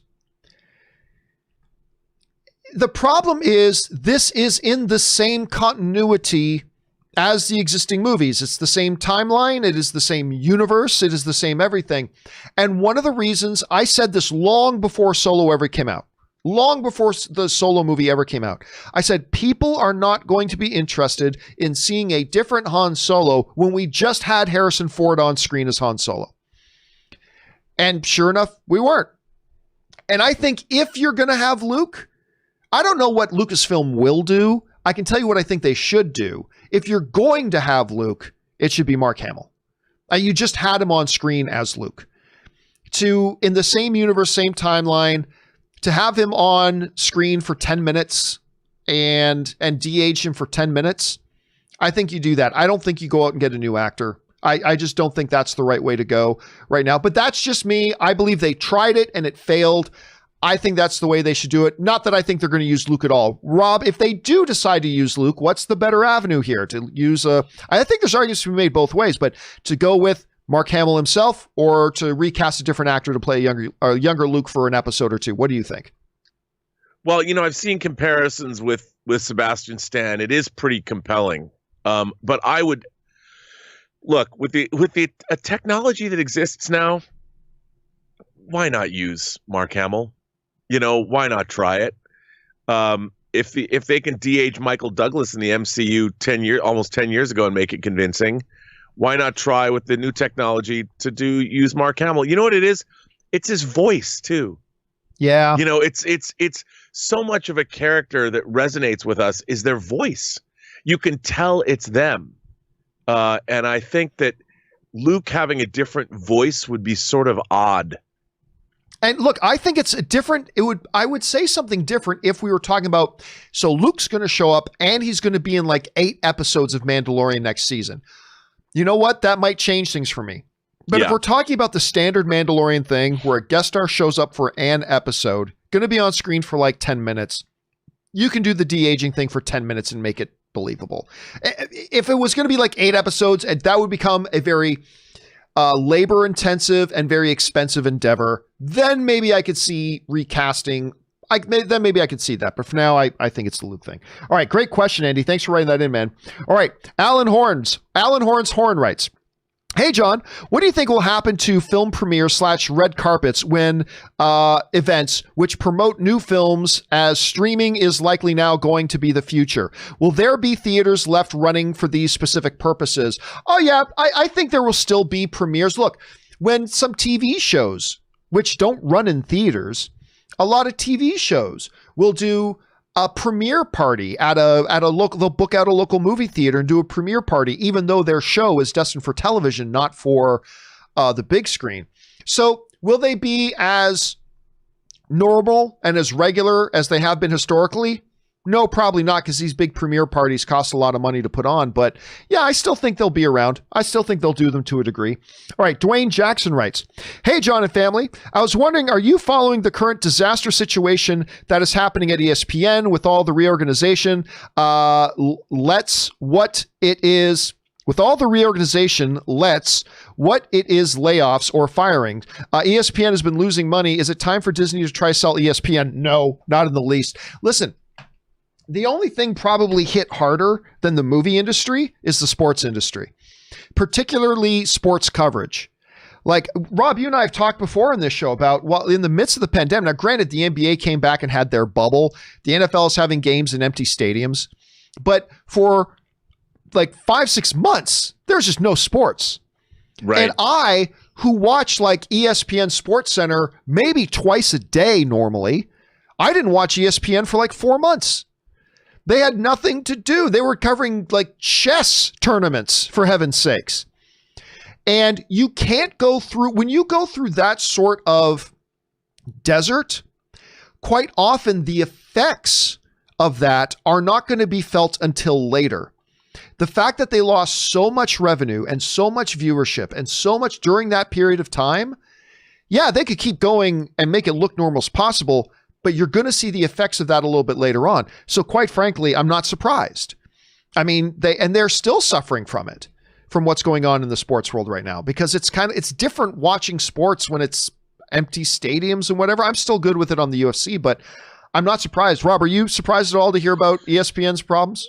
No, because I mean, these are businesses. These are giant economic engines that both generate and consume cash. And then these industries are just gone, like in a day. And all these people are standing around going, what do we do?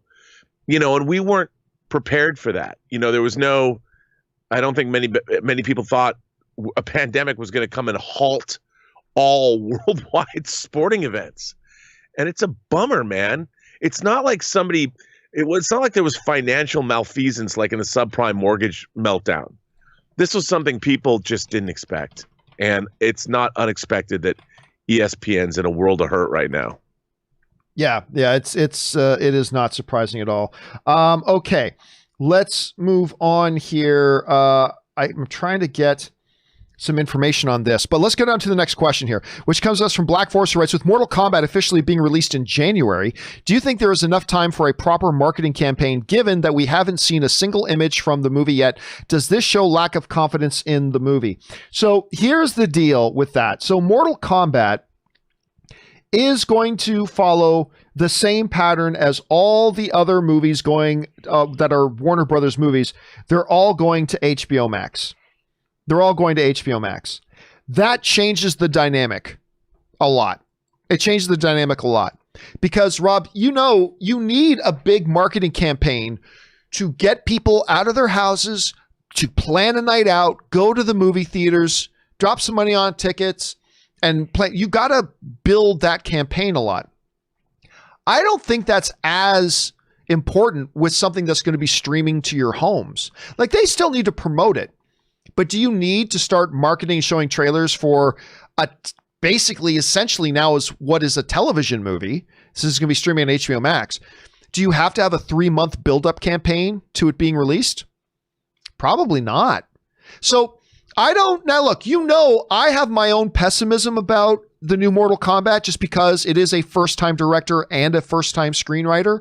The director and the screenwriter are both, this is both their first feature films. So I'm a little bit nervous about it, but honestly, under a normal movie theatrical window, I would suggest that this might say they don't have a lot of confidence in the movie, maybe, but honestly, right now, I think it's just a part of the chaos and confusion of this shift over to HBO Max. So honestly, I don't think it says anything good or bad about what Mortal Kombat might be. Rob, what do you think? Yeah, I don't think you should ever consider this as a judgment of something's quality. Because I mean, we're in a situation where the economic realities of all of this are defined by where we're at. It's all about business. It's not about quality. It shouldn't be taken as anything other than they're trying to figure out a way to how does everybody keep their business going during this pandemic? That's all of what this is all about. Because otherwise, what are they going to do? Sit on every single movie, sit on everything that's made and make no money and everyone's going to go broke? They can't do that. Yeah, and here's the other thing too, Rob. Never think the marketing campaign shows confidence in a movie. If anything, the bigger and grander the marketing campaign, that might suggest that the studio knows their movie sucks and they need to make as much money on opening weekend as possible, right? So never think for a second that a late marketing campaign means something bad for the movie, or an early marketing campaign means something good for the movie. I don't think that applies at all. So there's that as well. All right, next up, John. Yes, you always say that the movie-going experience is better than anything you can get at home. I 1,000% believe that. I was curious where you first viewing. You probably meant I was curious where your first viewing of Wonder Woman will be. Also, over under 25 million at the U.S. box office in the first 30 days. Well, I have no choice. My first viewing of Wonder Woman 84 is going to be at home because the theaters are not open here. So that just takes the decision out of my hands. I have no choice in the matter. Unless I want to drive 5 hours to some other state where they're going to be open. But quite frankly, with the spikes in the pandemic, even I, who did feel quite comfortable going to the movie theaters before with all the safety protocols, the pandemic right now is twice as bad as it was when I did that. There have been massive, massive spikes. So I don't know. So I wouldn't do that right now. So if all other things were equal and there was no pandemic and my theater, the AMC Burbank 16 up the street, was open and I had a choice between watching Wonder Woman 84, at home, or going to a real theater and seeing it in a real movie experience the way Patty Jenkins intended the movie to be watched, well, then that's easy. I'd be going to the movie theater. But since that's not an option available to me, I have no choice. I'm going to have to be watching it at home for my first experience. And I'm still excited about it. Don't get me wrong. I still think the movie's going to be great, and it'll be great at home. It just would have been better if I could see it in a theater. Justin writes, I just want Deadpool 3 to have a montage of Deadpool frolicking around Disneyland. There's gotta be, Rob, somehow, some way, however they end up doing Deadpool 3, which they are apparently in motion. He has to be ruthless. He's gotta be vicious with the Disney satire. Wouldn't you think? Like, isn't it going to be a missed opportunity if it's not? Like, he's got to go after Disney, doesn't he? For that alone, I can't wait. The real question is Disney going to allow him to do that? But what's interesting about Deadpool, even though the satire is deep and cutting, there is something loving behind it, John. It's not like he's going to go and look at how Hugh Jackman has been handled, or anything else. I mean, he makes fun because he loves. He makes fun because I agree. I totally agree. And I think they can eviscerate Disney and completely make fun of it. But at the same time, Disney did make the MCU happen. They bought it from Paramount. They gave us Endgame and Infinity War. They're giving us WandaVision. They're giving us so many good things. So you can wantonly make fun of Disney. But I think Deadpool, even though it'll be cutting and hilarious, there's love there. There is love there. All right, one last question because we know Rob's got to go, but we'll get one more in here with Rob here.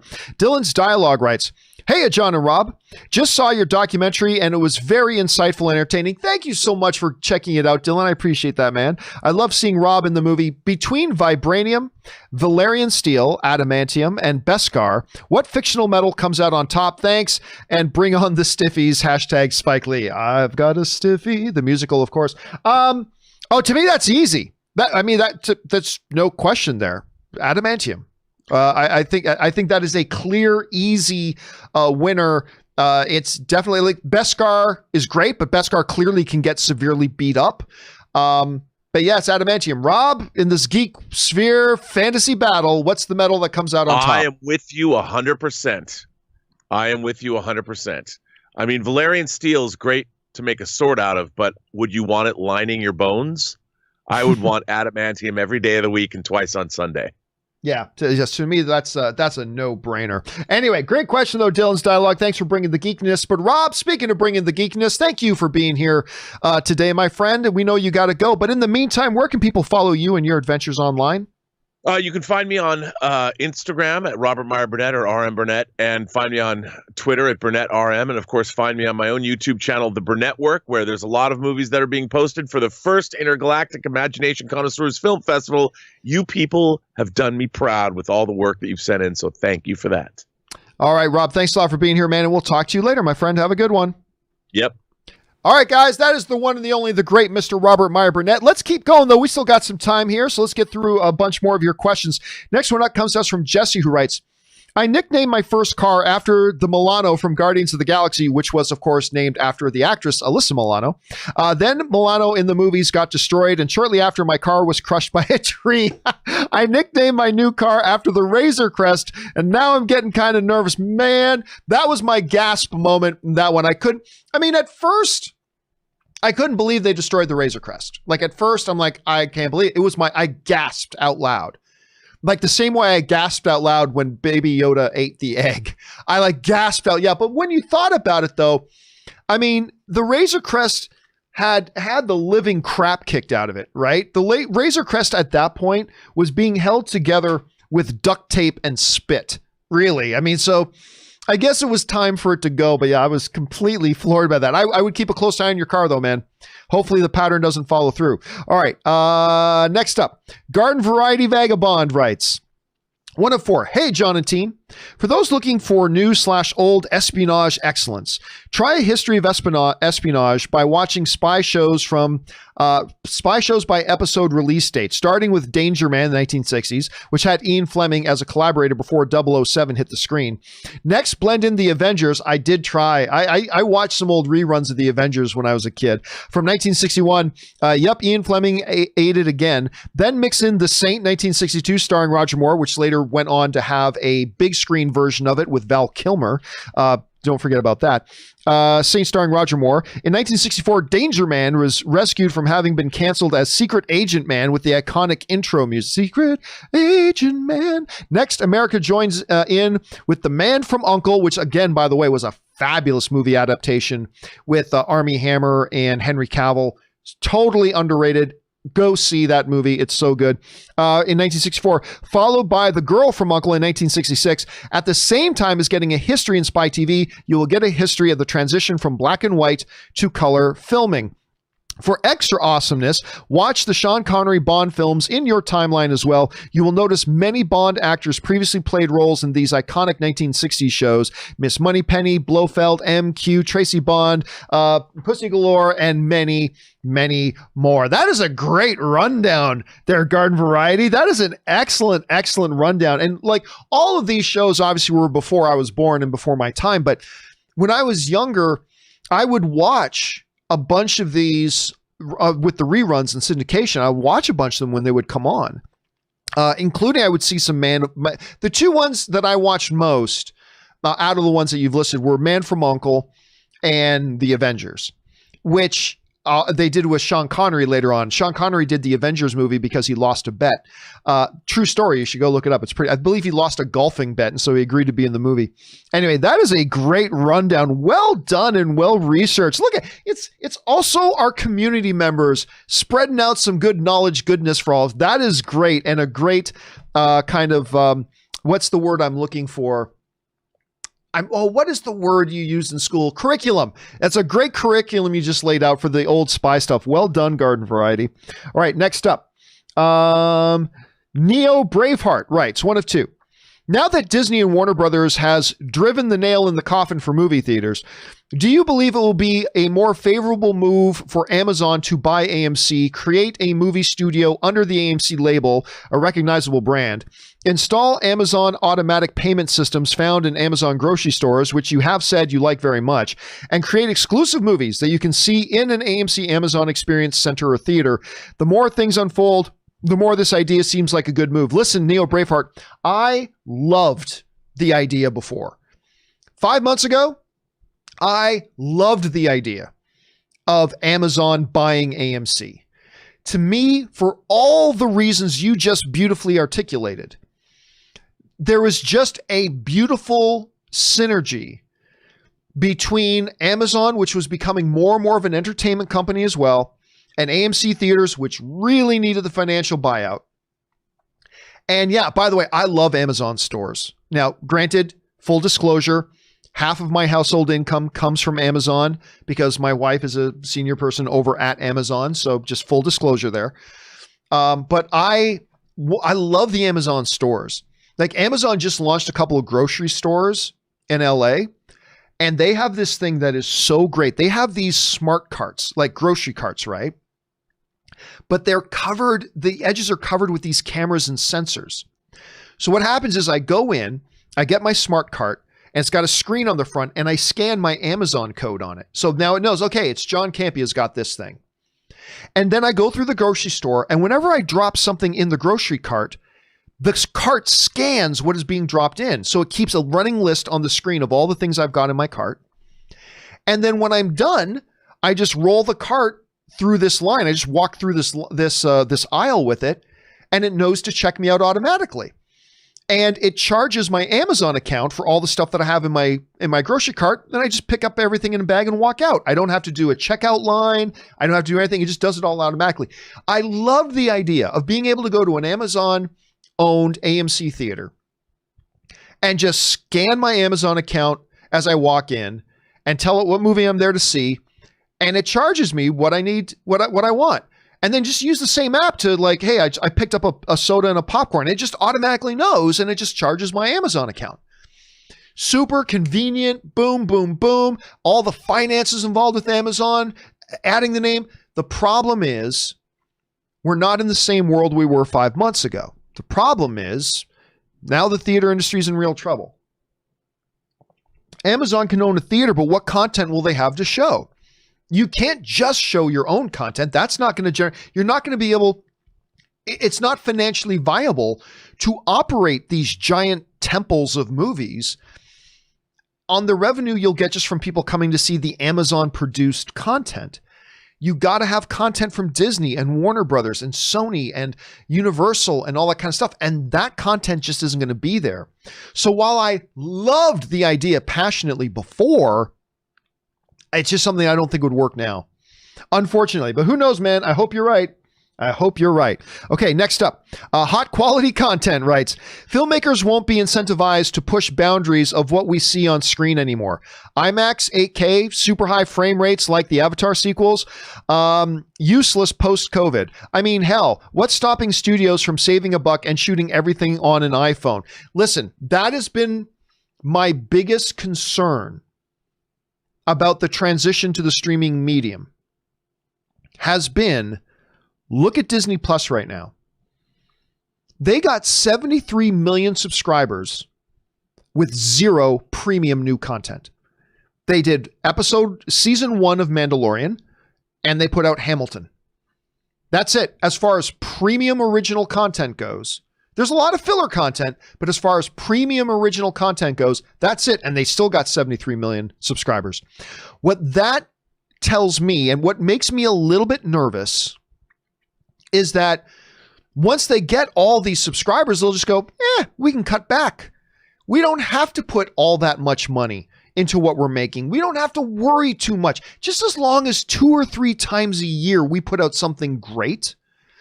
We don't have to do like we did in 2019 where we put out like $8 billion making movies. We don't have to do that anymore. We can skimp.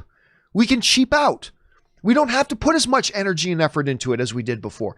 I'm not saying that's what will happen. I'm just saying that's what I'm a little bit nervous of happening. Because look at Netflix, man. Like, yeah, every once in a while they'll put out a Trial of the Chicago 7, which is my favorite movie of the year, by the way, or An Irishman. But 95% of the stuff they churn out as far as original movies go are like bottom of the barrel, low budget drivel. And that's my worry. I do worry about that a little bit. I'm not saying this is what'll happen, hot quality content, but that is what I worry about just a little bit. All right, Charlie Uptown writes, what's up, John and Rob? Rob's not here anymore, unfortunately. With all the Mace Windu talk lately, I was wondering the validity of this rumor I've heard for years, even floating around on Instagram. Was George Lucas actually interested in meeting Tupac for the role of Mace Windu back in 1996? No idea. I've heard that rumor too. I've never seen anything that substantiates that. It's a rumor that's been around. Maybe it's true. Maybe it wasn't. I'm just saying myself, I've never actually seen any actual credible evidence to suggest that's true. I'm not saying it wasn't. I'm just saying I've never seen any credible evidence to suggest it's true. Wouldn't that have been interesting, though? Wouldn't that have been interesting? Thanks for sending that in, Charlie. Vintage Toys Warehouse writes, hi. With the success of Baby Yoda, would you want to move into the toy space? With just a couple of adjustments per unit, baseball hats, etc., we could do it. It's not too late to flood the holiday market with 53,000 Campea patch dolls for Christmas. Yeah, for whatever reason, call me pessimistic. I don't see millions of children across America wanting to snuggle into bed with a John Campea plushie beside them. That's the stuff of nightmares. I mean, if you want your kids to have therapy later, maybe that's the thing to do.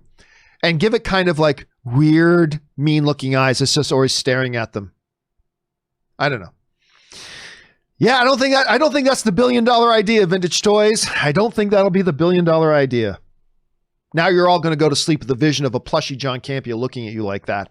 Admit it, you are. All right, Michael Roberts writes, do you think there's a chance Boba Fett is the source Moff Gideon had put the tracker on Mando's ship?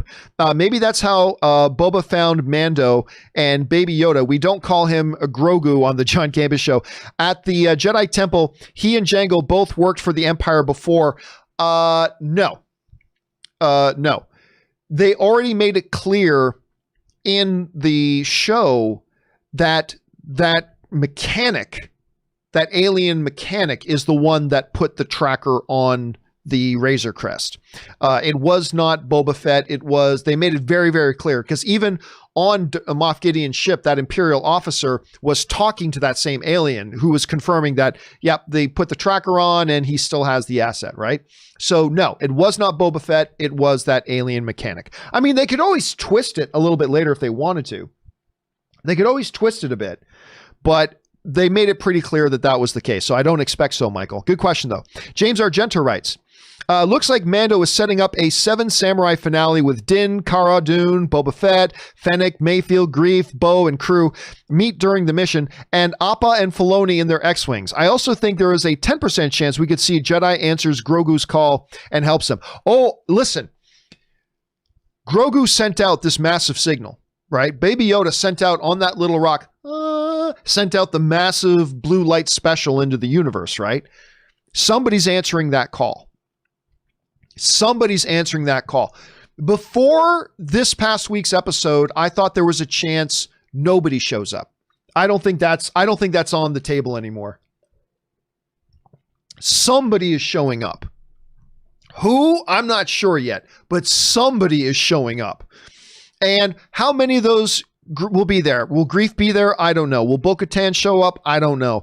But I do think there's going to be some kind of posse. Mando's going around putting together a posse, and we're going to see something. Maybe not in this next episode, but definitely by the last episode. How many? Who? Which ones? Does a Jedi show up? And which Jedi shows up? I still have I'll put $1 on it being Ezra. But maybe Cal. Some people think Mace Windu. Maybe it'll be one of the Force ghosts. Who knows? We'll have to wait and see. All right, James Argento also writes, who would you put your money on to die in Mando finale? Cara Dune, Greef, Boba, Fennec again, Bo-Katan, members of Bo's crew. I can't see them killing Bo-Katan. No, I don't see them killing Bo-Katan. There's just too much there that you can still do with that. Honestly, I think Cara Dune or Carl Weathers' Greef character. I think probably more Greef, but I think Cara Dune is, because Cara Dune is also a character we've gotten more invested in.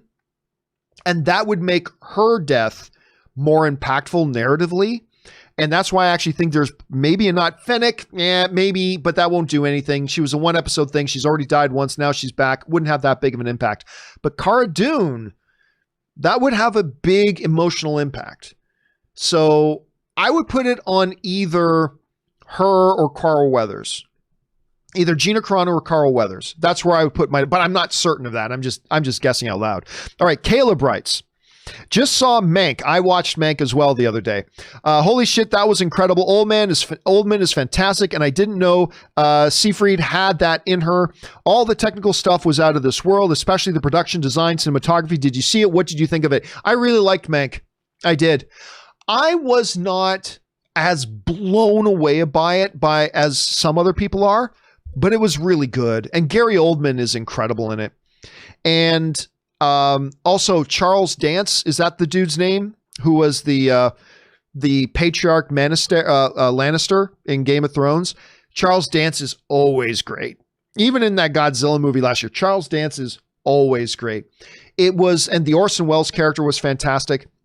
It's not just that they set it in that time period. They made the movie as if it was a movie being made in that time period. You know what I'm saying? It's really good. Did it replace the Chicago 7 as my favorite movie of the year? No, but it's really good. If you have not seen Mank yet, I do highly suggest it. Take Caleb's suggestion there and go check it out. All right, Black Forest writes, sorry, didn't realize that they pulled Mortal Kombat's release date for January. Hard to keep track of release dates these days. Gotta say, it's refreshing to know that Warner Brothers' 2021 slate is pretty much set in stone and we can look forward to movies again. I just can't see. It may still be coming out in January. I just can't see. I'm looking at an article right now saying it's going to be released. It's going. Oh, you know what? Don't look for that. Look for January. Okay, so Mortal Kombat reboot film is currently scheduled to release on January 15th on both HBO Max and in theaters. So apparently it is going to be January. It is going to be January 15th. So that's at least that's the latest information I have. So whether or not that's absolutely true, I'm not sure, but it sounds like it's going to be January 15th, HBO Max and whatever theaters are open around you. Obviously there's none open around me, so it's going to be HBO Max for me. All right, no problem. Black Forest. Ryan Lohner writes, Mando, by the way, you might want to get that jetpack checked. One little tap and it just goes off. Boba, yes, I'm aware. Again, it just makes seeing Boba Fett in this latest episode of Mandalorian and how bad he is, truly the John Wick of the Star Wars universe. It really does emphasize again the fluky random nature of what happened to him in Return of the Jedi. I mean, they always did portray it as a fluke, right? Not to be confused with Luke. They always portrayed it. What happened to Boba Fett in Return of the Jedi was always portrayed as a giant fluke. But now that we've seen him in action in Mandalorian, it really emphasizes the fluky nature of that. All right, Alan Horns Horn writes, hey, John, if streaming is indeed the future, will studios care as much about how they rate their films, since catering to a younger demographic won't affect box office performance anymore? Example, releasing an R-rated Batman. The thing about an R-rated Batman is that there shouldn't be an R-rated Batman because there's nothing about Batman that's R-rated. I mean, nothing has ever been R-rated about Batman, really. So other than just people going, I want to see boobies. I mean, there's just no point for a thing. But to your point, I think it will start to blur the line. Like, unless you're a Disney, HBO doesn't care about what is rated. I mean, they'll still put ratings, you know, whether it's for mature audiences, whatever, they'll put up those notifications before something starts on HBO Max just to be responsible to their consumers. But I think the importance of making sure something is PG-13 as opposed to rated R, that won't make a difference anymore. For the most part. For the most part, it won't. So I think you're absolutely onto the right track there, Alan. I think you're absolutely right. We really will be less important because listen, HBO, let alone HBO Max, doesn't care what their content is rated. They just make it the way they want to make it. And if it's friendly for the whole family, they just say at the beginning of it, this is friendly for the whole family. If it's not, they tell you what you can expect. So yeah, I think you're right. I think it's going to matter less and less. All right, next up, Eric Lynch writes, hey, John and Rob. Rob's not here right now. This is the game of the streaming thrones. Baratheons are Apple TV. The Lannisters are Netflix. Actually, the Lannisters are Netflix in this. You're absolutely right. HBO are the Targaryens. The Tyrells are Amazon Prime. Disney Plus are the Starks. Peacock are the Greyjoys. Hulu are the Martells. CBS are the Boltons. You know, it really is. You know what? Somebody needs to make that into a poster. Somebody needs to take this premise you just set up there, Eric. By the way, I think that's great.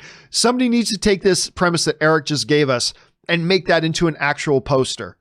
Now, I asked some people out there to make me a poster of Batman, El Sarah Saral, or however I said it. And a bunch of you guys sent me some posters and I love them. Somebody's got to make this poster.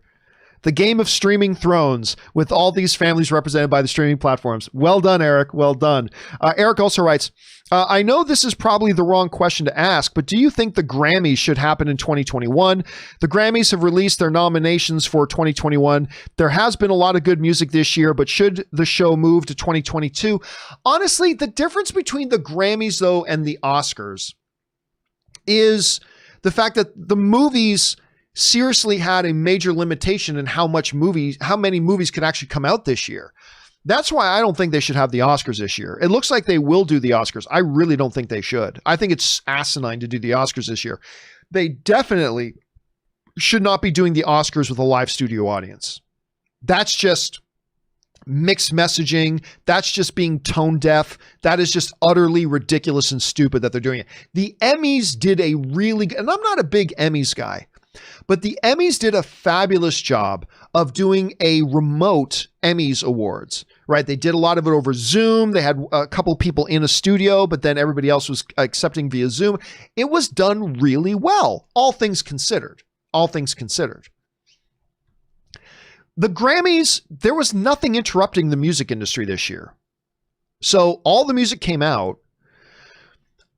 I don't think they should do a live and in-person show, but I don't see any reason why they still can't have the event. Just do it, remotely, just like the Emmys did for a year. Next year, you won't have to do that. We'll have the vaccine. We'll be fine. But for this year, just do it remotely. Just don't be tone deaf like the Oscars and try to do it with a live studio audience. That's my take on that at any rate. Thanks for bringing that in, Eric.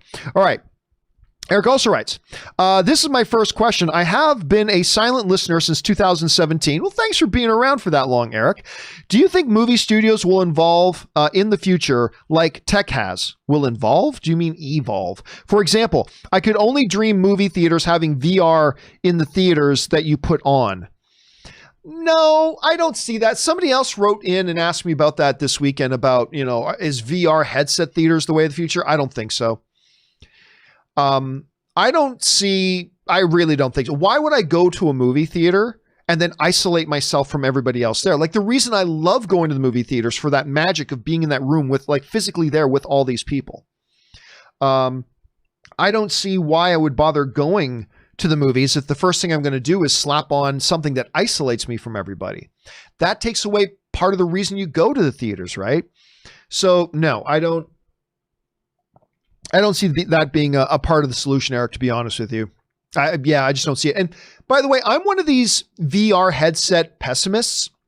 Don't get me wrong. Like, I own an Oculus Quest. I really like my Oculus Quest. But I don't think VR is going to be the massive, huge thing. I think if VR was going to be the next massive, huge thing, it would have done it already. Like they say in Social Network, if you could have invented Facebook, you would have invented Facebook.